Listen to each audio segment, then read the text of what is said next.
share and subscribe. Engineer Mufti Atif.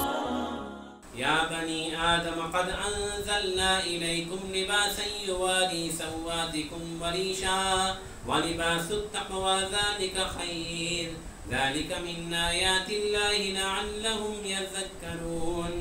اے آدم کے بیٹو، اے آدم کی بیٹیوں، ہم نے یہ لباس تمہارے اوپر نازل کیا ہے، ہم نے یہ لباس تمہارے اوپر نازل کیا ہے۔ حالانکہ آپ حیران ہوگے، لباس تو زمین سے نکلتا ہے، کاٹن تو زمین سے پیدا ہوتی ہے، دھاگا تو ہم زمین سے بناتے ہیں، روئی سے بناتے ہیں، لیکن چونکہ یہ نعمت خاص ہے، جو نعمت خاص ہوا کرتی ہے، اس کے بارے میں یہی کہا جاتا ہے کہ ہم نے نازل کی، ہم نے یہ لباس تمہارے لیے نازل کیا جو تمہاری سوءات کو چھپاتا ہے اور تمہارے لیے زیب و زینت کا سبب ہے۔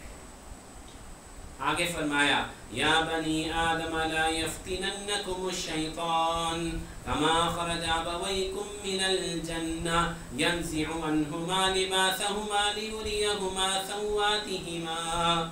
اے آدم کی اولاد، اے آدم کے بیٹوں اور بیٹیوں، ایسا نہ ہو کہ شیطان تمہیں بھی ایسے ہی دھوکے میں ڈال دے جیسا کہ اس نے تمہارے ماں باپ کو دھوکے میں ڈالا اور ان کے لباس اتروا دیے اور ان کی سوءات کو ظاہر کر۔ انہو یراکم ہوا وقبیلہ من حیث لا ترونہم، وہ اور اس کا پورا قبیلہ تمہیں وہاں سے دیکھ رہے ہیں جہاں سے تم ان کو نہیں دیکھ سکتے۔ یہ اشارہ ہے شیطان کے وسوسے ڈالنے کی قوت کی طرف کہ شیطان انسان کو نظر نہیں آتا۔ شیطان ایک باطنی اور چھپا ہوا دشمن ہے جو کہ باطنی طور پر انسان کے اندر وسوسے ڈالتا ہے۔ آج سے پتہ چلا کہ بے حیائی کرنا، بے لباسی کرنا، زنا اور بدکاری کرنا، بے نکاحی کرنا، یہ سب کام شیطان کے ہیں۔ اللہ تعالیٰ نے بڑی وضاحت سے فرما دیا کہ آدم کے بیٹوں اور بیٹیوں، شیطان کے پھندے میں نہ پھنس، شیطان کے پھندے میں نہ پھنس جانا۔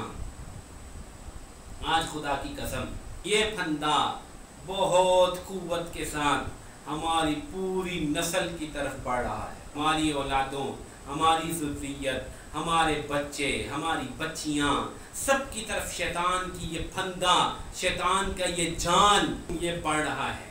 اس جال کو انٹرنیٹ کہتے ہیں، اس جال کو انٹرنیٹ کہتے ہیں۔ یہ اصل میں انٹر انٹو دا نیٹ ہے، یہ جال ہے، بے حیائی کا جال ہے، بے یقینی اور بے ایمانی کا جال ہے جو اس انٹرنیٹ کے ذریعے سے